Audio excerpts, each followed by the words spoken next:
আসল ডিসিআর এর পরিবর্তে নকল ডিসিআর ছাপিয়ে কিভাবে রাজস্ব ফাঁকি দেওয়া হতো সেই প্রসঙ্গই আজকে উঠে এসেছে মুখ্যমন্ত্রীর বক্তব্যে। তিনি যেখানে বলছেন যে গত 15 বছরে রাজস্ব ফাঁকি দেওয়া হয়েছে, এক মাসে রেকর্ড আদায় হয়েছে। মুখ্যমন্ত্রী বলছেন যে আগের সরকারকে নিশানা করে তিনি বলছেন বিগত সরকারের আমলে পাথর খাদান থেকে যেখানে মাত্র 60 থেকে 80 কোটি টাকা রাজস্ব আসতো, আমাদের সরকারের সময় গত এক মাসেই 83 কোটি টাকা রেভিনিউ সংগ্রহ হয়েছে।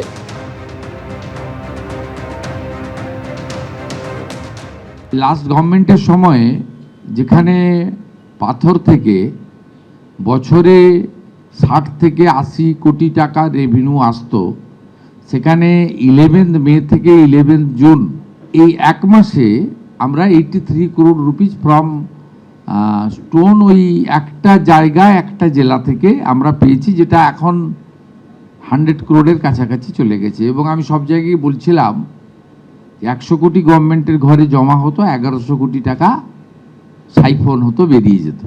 এই যে হিউজ মিনিমাম 1000 কোটি টাকা একটা আইটেমে একটা জেলা থেকে রেভিনিউ লস, অর্থাৎ গত 15 বছর যারা সরকার চালিয়েছেন শুধু একটা জেলা থেকে একটা আইটেমের উপরেই 15,000 কোটি টাকা পশ্চিমবঙ্গের জনগণের রেভিনিউর টাকা, যেটা দিয়ে সরকার অনেক উন্নয়ন করতে পারতেন, চাকরি দিতে পারতেন, সেটা লিকেজ হয়েছে।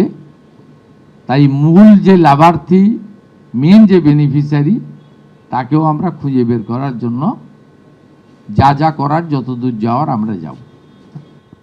যেখানে দেখা যাচ্ছে শুধু সোনা টাকাতেই 150 কোটি, সুতরাং সেই প্রশ্ন উঠছে যে কত সম্পত্তির মালিক এই টুলু মণ্ডল। তার অ্যাকাউন্টে 93 কোটি টাকা পাওয়া গেছে।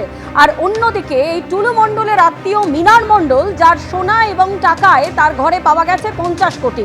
এই 50 কোটির সঙ্গে পাওয়া গেছে অডি, বিএমডব্লিউ, ট্রাক, ক্র্যাশার সহ বাজেয়াপ্ত 282টি গাড়ি। 300 বিঘা জমিতে মোহাম্মদ বাজারে টুলু মণ্ডলের 21টি সম্পত্তির হদিশ পাওয়া গেছে। 7টা বাড়ি, একটি ফার্ম হাউস, একটি পার্কিং লট, 2টি পেট্রোল পাম্প। ডাকাতির সূত্র ধরে তদন্তে নেবে পাথর মাফিয়ার সাম্রাজ্যের হদিশ। বাড়িতে আরো নগদ, সোনা, রূপো, প্লাটিনামের হদিশ। কিন্তু যে প্রশ্ন উঠছে, কোথায় রয়েছেন টুলু মণ্ডল? টুলুর কালো কারবারের খোঁজে বীরভূম জুড়ে তল্লাশিতে পুলিশ। সিউড়িতে টুলু মণ্ডলের আত্মীয় পাথর ব্যবসায়ী আপেল মুর্তজার বাড়িতেও তল্লাশি চালানো হয়েছে।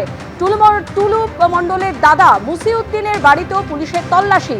অন্যদিকে মোহাম্মদ বাজারের সেকেন্ডার টুলু মণ্ডলের ডানহাত খোদা বক্সের বাড়িতেও পুলিশ তল্লাশি অভিযান চালায়।